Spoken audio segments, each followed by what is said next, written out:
We're seeing the same playbook being rolled out where they're sort of saying that this is not just the only, like, maybe it's not this drug that they stop at, it'll go to other drugs. Sure. Or it's the first step for a national abortion ban. When it comes to the policy side of things, it seems like the Biden administration is not quite sure. They're sort of waiting to see how the legal fights plan out. We don't know if maybe they'll issue an executive order to help like bolster the FDA. We're still sort of seeing how that plans out. Welcome to Reporter's Notebook, where we talk to the Washington Examiner's top journalists about the stories breaking on their beats. I'm Jim Antle. I'm joined today by White House reporter Naomi Lim. Naomi, President Biden is gearing up for a showdown with Republicans over the vexing issue of abortion. What's sort of the latest, and why maybe this could be an issue Biden could use to his advantage? You're exactly right. I feel like we've been talking about this issue of abortion for a year, if not, the decades prior to that. Before you were born. Exactly. Yeah. But this latest iteration is about access to an abortion pill, a 2-drug regimen, but access to one. And basically it's relied on by almost sort of half the women that are trying to terminate pregnancy. So if you care about abortion access, it's a big deal. Now, we saw during the 2020 midterms, people that have analysed the outcomes suggest that it was issues with abortion after the Supreme Court overruled Roe versus Wade through the Dobbs decision, that helped really motivate a Democratic base that usually doesn't turn off in the off years. So it was like a really political boon for Democrats. Now they're sort of seeing that with this new sort of this new legal fight over this access to this pill, they're seeing it as a potential win for them as well. We're seeing the same playbook being rolled out where they're sort of saying that this is not just the only, maybe it's not this drug that they stop at, it'll go to other drugs. Sure. Or it's the first step for a national abortion ban. When it comes to the policy side of things, it seems like the Biden administration is not quite sure. They're sort of waiting to see how the legal fights plan out. We don't know if maybe they'll issue an executive order to help bolster the FDA. We're still sort of seeing how that plans out. But what's also kind of interesting about that is the Republican side of the debate, where they also seem to be uncertain about how to grapple with this latest sort of headlines about access again. We're sort of seeing a split where some Republicans, sort of represented by Republican National Committee Chair Ronna McDaniel, sort of saying, a 15-week ban is something that is sort of palatable for most of the country. And then you have people like at the Heritage Action group where they sort of say, we lost those particular races because we didn't really clearly define our issue or our stance on the issue. So it's sort of interesting to see how both parties will contend with this fight as it plays out. Right, and they both are sort of kind of taking flack from their base. The Republicans are facing the sort of criticism that they're afraid of the issue, they're afraid of the abortion issue and kind of running away from it, while their social conservative activist base kind of wants them to embrace it. And then the Biden administration may be saying more things that are pleasing to the Democratic base, but there's a lot of, we'll do more. The Biden administration kind of keeps pushing back and saying, well, we're kind of limited in what we legally can do.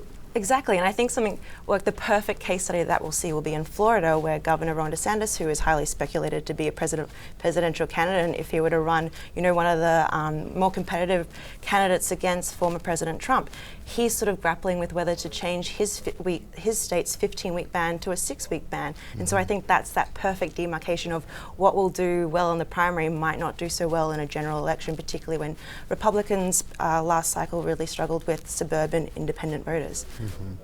And women. And women, suburban women. Definitely. So President Biden went on a trip. He went to Ireland, went to Northern Ireland.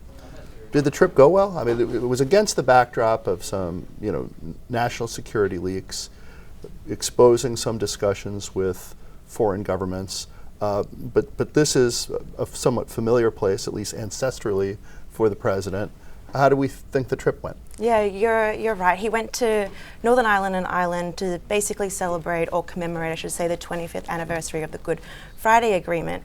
But what's sort of interesting about these trips is that I guess they're planned to be great photo ops, particularly, as you said, of Biden's Irish ancestry. But like all things, the plans don't always turn out the way that they hope. Sure. He's obviously had a couple of gaffes where he accidentally confused the New Zealand All Blacks rugby team with the Black and Tans British military force, which was very brutal during the Irish Revolution. Right. And then also he was joined by first son Hunter Biden, who is sort of a top target of House Republicans when it comes to congressional oversight. But what's been really interesting though is the pushback that they've got even during the trip about whether this, well, one, they were even asked directly whether this is a taxpayer-funded family reunion, because a lot of the schedule is him sort of tracing his ancestral lineage. But also you have that substantive argument, or that lack of substantive argument. But then the other thing is that if he's there to mark the 25th anniversary of this sort of peace accord, which at the moment is in jeopardy after the Brexit deal, which and how they sort of watch how goods go across the border between Northern Ireland and Ireland, you know, the devolved government in Northern Ireland hasn't sat for a year of this issue, and him sort of talking about how proud he is of his Irish heritage is actually being latched on by some politicians there as sort of taking sides in the debate. So he went over there with good intentions, and I'm not 100% sure he achieved some of those. Right, but I mean, at least he didn't leave his son home to play unsupervised on his laptop. Well, yes, with other classified documents, yes. So abortion isn't really the only fight that the White House is having with Republicans. There's another fight that's going to take on increasing urgency over the coming months. It's a phrase we're going to get to be really familiar with. What is it? The debt ceiling, boom, boom, boom. Nice. I feel like every time I come here and talk to you, there's not a lot to report about it. We're sort of seeing this standoff between the White House and congressional Republicans, particularly the House.